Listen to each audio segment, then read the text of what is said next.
dari kelompok Kawari akan merepresentasikan mengenai tentang keutamaan salat sunnah, baik itu salat sunnah sebelum subuh ataupun salat sunnah syuruk.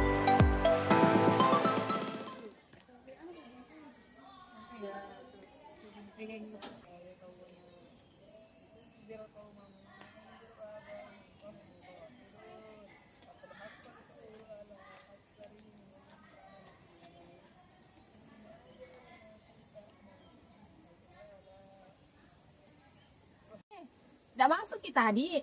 Iya, cari ustazah. Astagfirullah. Iya, Di. Udah enak badan Pak tadi. Saya juga. Nggak enak badan Kak juga. Apa memang Ki bangun? Jam 5.30 sih. Berarti nggak sholat subuh, Ki. Sholat subuh, tapi nggak sambil sunnah. Astagfirullah. Tidak ditahu. Memangkah hukumnya salat sunnah sebelum subuh? Apa emang hukumnya? Dan apa ganjarannya, Man? Dikasih Kak kalau sholat sunnah subuh, Kak. Hukumnya itu sunnah, tapi sudah disebutkan dalam hadisnya Rasulullah yang berbunyi qala Rasulullah sallallahu alaihi wasallam raqatul fajri khairu minad dunya wa ma fiha, yang artinya 2 rakaat sebelum subuh itu lebih baik dari dunia dan isinya. Nah, bukan cuma itu, tapi juga manfaatnya banyak sekali. Yang pertama itu menjadi sumber keberkahan untuk hidup kita. Terus yang kedua itu nanti di hari kiamat menjadi cahaya. Terus juga mendapat perlindungannya Allah untuk kegiatan kita sehari-hari. Bukan cuma untuk sehari-hari, nanti juga di akhir kiamat. Terus memperluas rezeki kita, pintu rezeki kita. Terus juga lebih penting sekali ini untuk ketenangan jiwa. Ini Masya Allah banyaknya keutamaan jadi. Masya Allah. Kita dengar nih, dan kita sia-siakan kesempatannya. Deh, kalau begitu, tidak mau Kak besok jadi orang paling rugi, serius. Nah, teman-teman, tadi kita sudah membahas mengenai keutamaan sholat sunnah sebelum subuh, yang dimana Rasulullah SAW mengatakan lebih baik daripada dunia dan seisinya. Betul. Nah, menariknya setelah subuh masih ada lagi amalan sunnah lain yang luar biasa pahalanya. Iya, bahkan Rasulullah SAW pernah bersabda bahwa orang yang melakukannya mendapat pahala seperti haji dan umroh yang sempurna. Teman-teman pasti penasaran kan, amalan sunnah apa sih yang pahalanya sebesar haji dan umroh? Yuk kita dengarkan pembahasan selanjutnya. Agar lebih jelas, pembahasan kita kali ini juga merujuk pada naskah Ummul Qura, karya komposisi dari Dr. Umar bin Rafaud Al-Sufyani, seorang profesor hadis dari Universitas Islam Madinah. Dari sana, kita bisa menelusuri bagaimana hadis ini dapat ditakhrij dan dijelaskan kedudukannya. Baik teman-teman, mari kita simak penjelasan berikut. Nah, teman-teman sekalian, dalam kesempatan kali ini kita akan membahas mengenai sebuah naskah yang sangat menarik.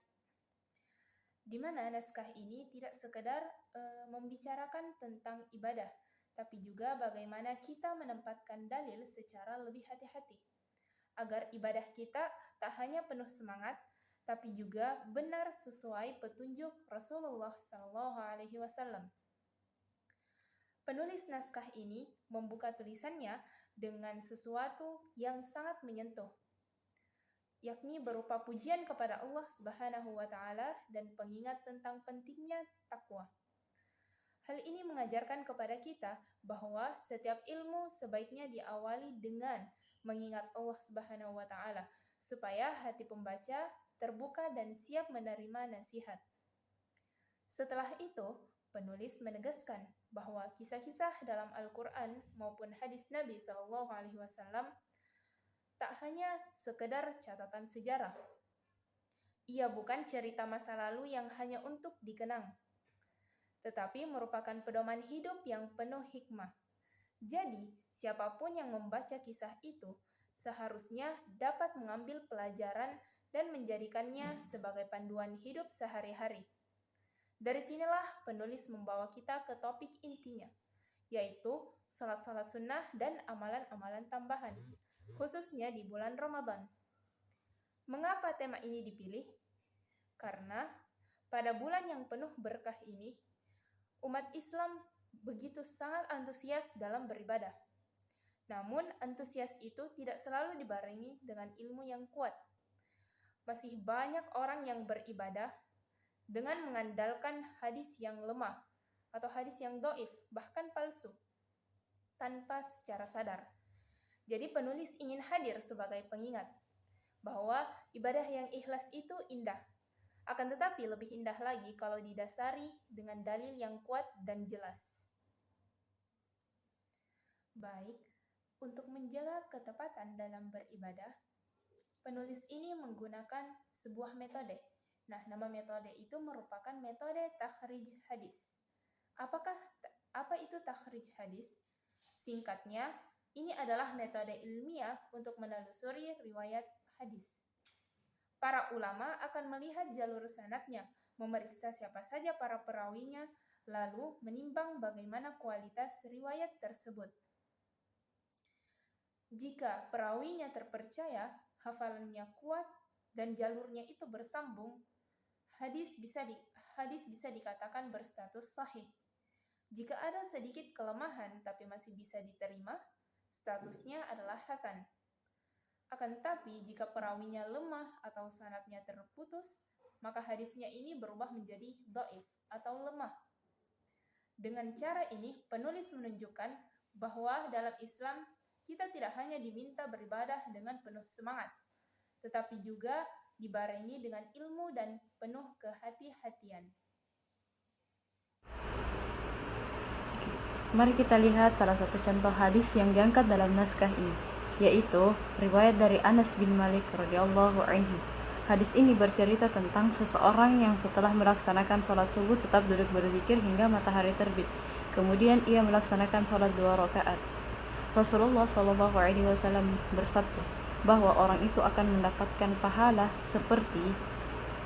seperti haji dan umroh yang sempurna. Subhanallah, betapa luar biasanya balasan dari ibadah yang sederhana. Hanya dengan duduk berzikir setelah subuh, lalu menambah 2 rakaat, seseorang bisa mendapatkan pahala setara dengan ibadah besar, yakni haji dan umrah. Namun penulis tidak hanya berhenti pada keindahan isi hadis. Ia menelusuri sanadnya dengan cermat. Hadis ini diriwayatkan lewat Abu Talal, Qatadah, Yazid Ar-Ruqashi, dan Thabit Al-Bunani. Dari jalur ini ternyata ada perawi yang dinilai lemah, yaitu Yazid Ar-Ruqashi. Artinya, hadis ini tidak bisa disebut sahih atau mutlak. Akan tetapi, karena ada jalur riwayat lain yang mendukung, sebagian ulama tetap memperbolehkan mengamalkannya, terutama dalam konteks fadailul a'mal atau keutamaan amal. Artinya, hadis seperti ini tidak dipakai untuk menetapkan hukum halal haram, tetapi boleh digunakan untuk mendorong semangat ibadah. Dari cara penulis meneliti hadis ini, ada pesan besar yang ingin disampaikan, bahwa ibadah itu harus semangat dan juga cerdas. Semangat berarti kita memperbanyak ibadah, terutama di bulan Ramadan, dengan penuh keikhlasan. Tapi, cerdas artinya kita tidak sembarangan mengambil dalil. Jangan sampai niat kita tulus, tapi ternyata amalan yang kita lakukan bersandar pada hadis palsu atau tidak jelas. Inilah tujuan utama karya ini, membantu umat agar beribadah dengan penuh keyakinan, dengan memenuhi kualitas hadis. Kita menjalankan ibadah dengan hati yang lebih tenang, karena kita tahu bahwa dalilnya kuat. Nah, kalau kita renungkan penelitian semacam ini sangat relevan dengan kehidupan kita sekarang di era media sosial yang informasi agama begitu cepat menyebar, mulai dari potongan video, status singkat, hingga kuites yang kadang menarik hati atau perhatian kita untuk mengikuti. Sayangnya tidak semua yang viral itu benar adanya. Ada hadis yang ternyata dhaif atau lemah, bahkan ada yang palsu. kondisi ini berbahaya, tetapi tetap banyak orang yang membagikannya tanpa tahu kebenarannya. Disinilah kita dituntut untuk kritis, bersemangat mengamalkan hadis-hadis tentang keutamaan ibadah, terus mengamalkan hadis-hadis tentang keutamaan ibadah memang bagus, tapi harus dibarengi dengan sikap hati-hati kita.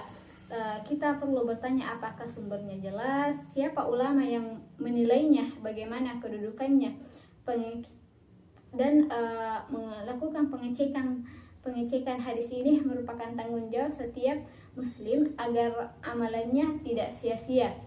Dengan cara ini ibadah kita bukan hanya sah secara syariat, tapi juga semakin berkualitas di sisi semakin berkualitas dan bernilai tinggi di sisi Allah Subhanahu wa taala. Demikian ringkasan dan pembahasan dalam naskah ini. Kita belajar bahwa semangat ibadah harus selalu diiringi dengan ilmu yang benar.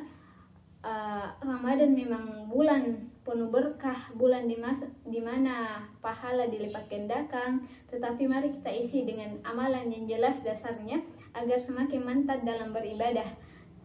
Semoga dengan bekal ilmu yang memadai, kita bisa melaksanakan ibadah dengan hati yang ikhlas, tenang, dan yakin bahwa apa yang kita lakukan benar-benar sesuai dengan tuntunan Nabi Shallallahu Alaihi Wasallam. Sebab ibadah yang diterima Allah adalah ikhlas karena Allah Subhanahu Wa Taala dan sesuai petunjuk Nabi Shallallahu Alaihi Wasallam. Dengan begitu ibadah kita tidak hanya menjadi rutinitas, tapi benar-benar menjadi cahaya yang menerangi jalan kita dan menjadi penolong yang kita harapkan di akhirat kelak. Terima kasih, itulah video dari kami. Semoga bermanfaat. Jangan lupa like, comment, and share. Assalamualaikum.